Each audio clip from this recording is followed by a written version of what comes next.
प्रधानमंत्री मोदी जी के अलावा आपको ऐसे 4-5 नेता का नाम बताइए जिन्हें आप प्रधानमंत्री बनाना चाहेंगे। 3 बोर्ड बनाए गए हैं, एक मेहरा सर का बोर्ड है, एक रायकवार सर का बोर्ड है और एक शर्मा सर का बोर्ड है। 3 में के लिए संघर्ष तो रहता ही है।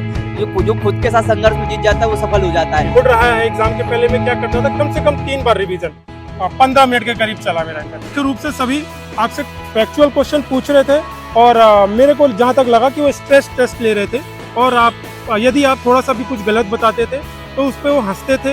मेरे पिताजी जो बॉर्डर रोड ऑर्गेनाइजेशन में काम करते हैं, उन्होंने भी यही बताया कि केवल फैक्चुअल क्वेश्चन पूछ रहे हैं और ऐसा कोई क्वेश्चन नहीं कि आप क्यों आना चाह रहे हो, आप आकर यहाँ क्या करेंगे, ऐसा कोई क्वेश्चन उन्होंने पूछा नहीं। केवल फैक्चुअल क्वेश्चन पूछे जा रहे हैं कि गृह मंत्री कौन है, रक्षा मंत्री कौन है, मंत्री मोदी जी के अलावा आपको ऐसे 4-5 नेता का नाम बताइए जिन्हें आप प्रधानमंत्री बनाना चाहेंगे।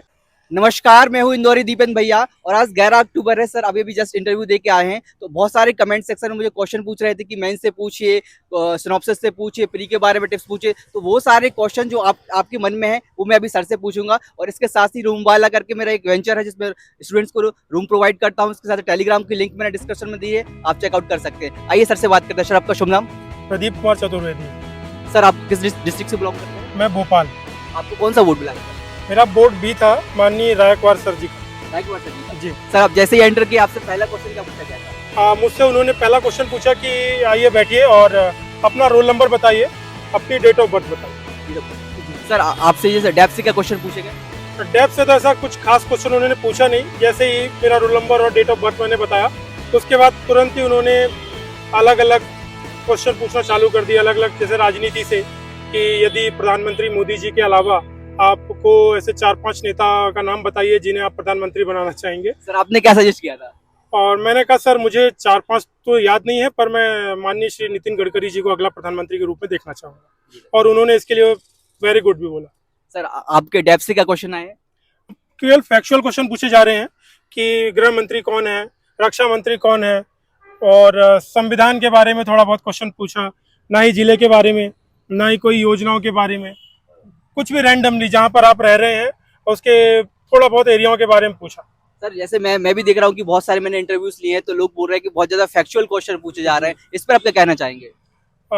इससे कहीं ना कहीं मुझे जहाँ तक लग रहा है संभवतः वो स्ट्रेस टेस्ट लेना चाह रहे हैं। पर जैसा कि आप बता रहे हैं कि लास्ट 15 दिन से और हमारे यहाँ भी जो पहला जो बच्चा बाहर निकला था हमने उससे भी पूछा तो उन्होंने भी यही बताया कि केवल फैक्चुअल क्वेश्चन पूछ रहे हैं और ऐसा कोई क्वेश्चन नहीं कि आप क्यों आना चाह रहे हो, आप आकर यहाँ क्या करेंगे, ऐसा कोई क्वेश्चन उन्होंने पूछा नहीं। भोपाल में आप जॉब भी कर रहे हैं और साथ में आपके पिताजी आर्मी में रहे, थोड़ा सा बैकग्राउंड बताएंगे मुझे? मेरे पिताजी जो बॉर्डर रोड ऑर्गेनाइजेशन में काम करते हैं और उनके साथ हम कई स्टेट्स में अलग अलग जगह जैसे मणिपुर में भी रहे, नागालैंड, अरुणाचल प्रदेश। तो मैं एक्सपेक्ट कर रहा था कि शायद वो मणिपुर का क्वेश्चन पूछें कि मणिपुर में जो हिंसा चल रही है उसका क्या कारण है, परंतु या तो उन्होंने डेप्थ देखा नहीं और या उन्होंने वो क्वेश्चन पूछा नहीं। और उसके पश्चात मैं BHL भोपाल में जॉब भी कर रहा हूँ और मुझे जॉब करते हुए करीब 12 वर्ष हो गए। तो मुझे लगा संभवतः ये पूछेंगे कि आप यहाँ क्यों आना चाह रहे हैं, BHL में ऐसा क्या है, पर उससे भी ऐसा कोई क्वेश्चन पूछा नहीं उन्होंने। तो मतलब बाकी तो वो बहुत ध्यान देते हैं, हिस्ट्री, ज्योग्राफी, पॉलिटी बहुत अच्छे से पढ़ते हैं, लेकिन ऐसे और एथिक्स पे ज्यादा कमांड हासिल नहीं कर पाते। उनके बारे में कैसे? देखिए, कमांड हासिल करने के लिए सबसे पहले आपके पास नोट्स होने चाहिए, प्रॉपर नोट्स। ऐसा मान के चलिए यदि कुछ क्वेश्चंस आपको समझ नहीं आ रहे, कुछ टॉपिक समझ नहीं आ रहे, तो आप उनको खुद से अपने नोट्स बनाइए जो आपको समझ आए। और एग्जाम के पहले मेरा जो मोड रहा है, एग्जाम के पहले मैं क्या करता था, कम से कम 3 बार रिवीजन।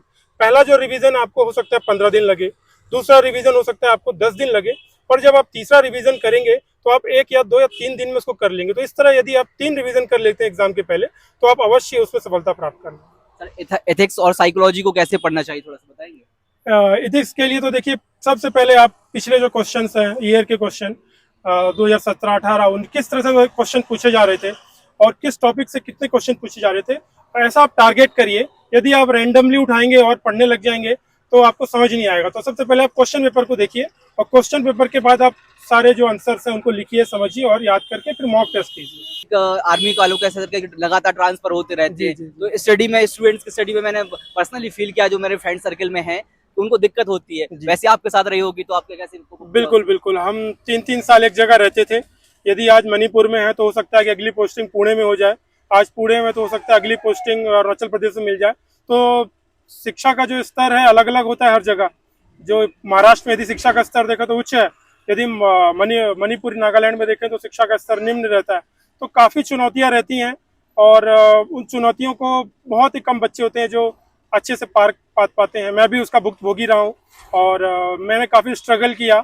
जैसे 9th में मैं मणिपुर में था, उसके बाद 10th में महाराष्ट्र चले गए, तो महाराष्ट्र का जो स्तर है पढ़ाई का वो काफ़ी ऊंचा था, जिसके चलते हमें बहुत ही कम एवरेज नंबर मिले। मैं कहता रहता हूं दोस्तों कि सबका अपना अपना संघर्ष है, सबकी अपनी अपनी कहानी है। तो आज हमें एक नई कहानी जानने को मिली कि आर्मी बैकग्राउंड से होने के बाद 12 साल से जॉब कर रहे हैं और लगातार एमपीपीएससी में अटेम्प्ट्स भी दे रहे हैं। तो ये अपना सर का संघर्ष है और वो सराहनीय संघर्ष है। सर, इसके साथ में आपसे पूछना चाहूंगा, जैसे आप इंटरव्यू में गए थे तो वहाँ पे कितने बोर्ड थे, मतलब कितने मेंबर आज थे? 3 बोर्ड बनाए गए हैं। एक मेहरा सर का बोर्ड है, एक रायकवार सर का बोर्ड है और एक शर्मा सर का बोर्ड है। 3 में रायकवार सर का। रायकवाड़ सर का बोर्ड था। तो रायकवाड़ सर के बोर्ड में कितने लोग थे, आपको कुछ? हाँ, आज जो है कम से कम 4 लोग बैठे थे।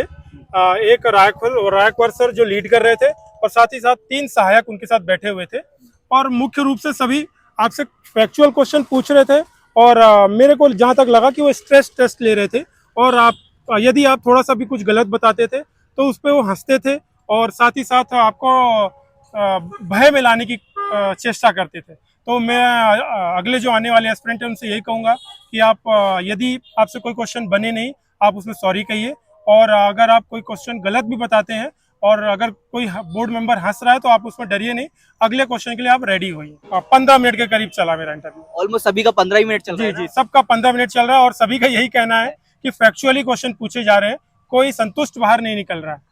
मतलब यही है कि लूज एंड वगैरह जो फैक्चुअल नॉलेज है बिल्कुल, उसको बिल्कुल टाप के जाइए, तभी सही रहेगा। बिल्कुल बिल्कुल। आप सारे मंत्रिमंडल पढ़ लीजिए, सीजीआई कौन है और किसे आप प्रधानमंत्री के रूप में देखना चाहते हैं, कौन वर्तमान में मध्य प्रदेश में भी जो पदाधिकारी हैं आप उनके बारे में पढ़ लीजिए और याद होना चाहिए आपको। बड़ा वक्त हो गया है सर, तो आपका एक खुद के साथ भी संघर्ष रहता है और एक करियर के लिए संघर्ष तो रहता ही है। जो खुद के साथ संघर्ष में जीत जाता है वो सफल हो जाता है और आप लगातार मेहनत कर रहे हैं। तो इसके लिए मोटिवेशन का कारण क्या रीजन? मोटिवेशन तो जो हम शुरू से ही संघर्ष, अपने पिताजी की नौकरी के साथ संघर्ष कर रहे हैं, मन में यही इच्छा है कि आगे बढ़ना है और भले ही आज यहाँ हम तैयारी कर रहे हैं, अगर यहाँ सिलेक्शन हो जाता है तो फिर हम दोबारा संघर्ष कुछ और नया करने का प्रयास करेंगे।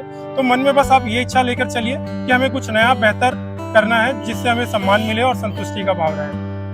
इसी के साथ सर को मैं बहुत बहुत धन्यवाद देना चाहूंगा और सर का सिलेक्शन हो। थैंक यू सर, बहुत बहुत धन्यवाद। इसके साथ ही बने रहिए इंदौरी दीपेन भैया के साथ और चैनल को सब्सक्राइब करना मत भूलिएगा। बिल्कुल, इनका चैनल आप सब्सक्राइब करिए और इन्हीं के चलते जो आने वाले जो बच्चे हैं उन्हें कुछ ना कुछ गाइडेंस मिलती है। आपका बहुत बहुत धन्यवाद। Thank you sir.